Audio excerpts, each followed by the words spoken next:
How would one start studying Arabic? Example of books, techniques, Jazakumullah khairan.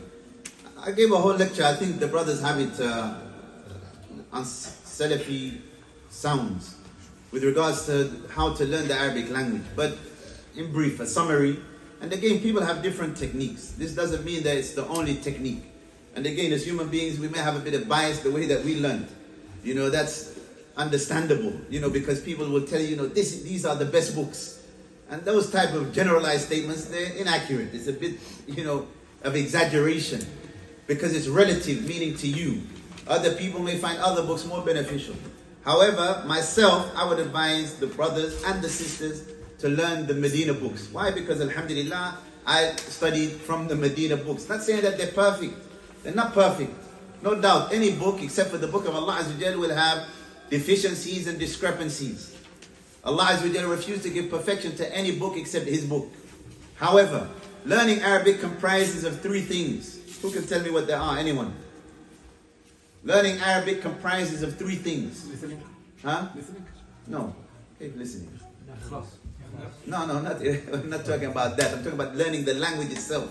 The actual language. Okay, Nahu, that's grammar. Tayyib, that's one part. Sarf, which is what in English? Morphology. How to break down the words. So for example, we spoke about shukr and we said to the brothers, the word shukr and all of its derivatives. You know, al-madi, wal-mudari, wal-amr, ismu fa'il, ismu maf'ul, and other than that, the masdar, that's sarf.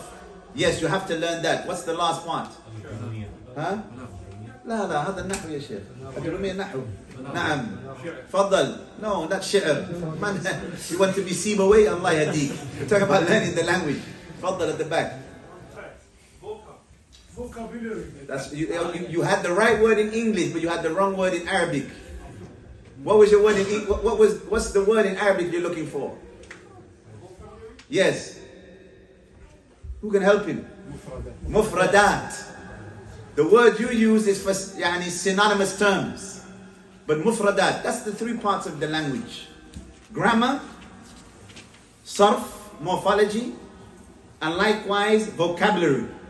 Those three things have to go together. Because you may have a person who's qawi in nahu, strong. An Arab person speaks to me, say, what did you say? I don't understand. How is it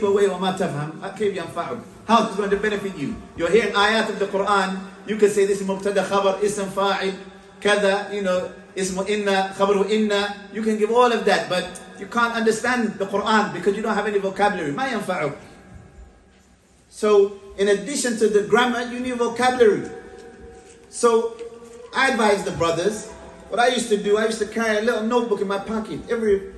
Come across a new word, even if it's spoken, alhamdulillah, write it down. Write down al-madi, mudari, masdar, maybe some of, and the usage, the context, how do they use it? That's important. Because sometimes you learn a word, but the context is absolutely wrong. You can't just learn from a dictionary. If you just learn from a dictionary, certain things you will say, the person that knows Arabic will look at you in amazement. What do you mean? So you have to know the context as well. So yes, they're the three main parts of learning the language. And in the Medina series, alhamdulillah, introduces all of those things. Grammar, likewise basic sarf, and also mufradat. And the benefit of the Medina books, they are designed for students who go on to study in the University of Medina. So they're going to go on to study what? Islamic knowledge, the Islamic sciences. So it acquaints you with mustalahat, terms, alhamdulillah, that you will need to go on and study the religion. You're not learning the language, the Arabic language, to become a reporter for an Arab news channel. You're learning it to what? To understand the Quran and the Sunnah. And it's important to understand, Arabic is not the goal. Some people, they make Arabic the goal. I want to learn Arabic. What, just for learning Arabic? No. Because you have people that know Arabic and they may be proficient, but you ask them a basic question of Aqidah, Ain Allah, where is Allah? And they'll tell you, Fi kulli makan. They could be like Sibaway, and that is not beneficial to them. Arabic is a wasila min al-wasa'il, it's a means. To what? The goal is to understand the Quran and the Sunnah to implement them correctly.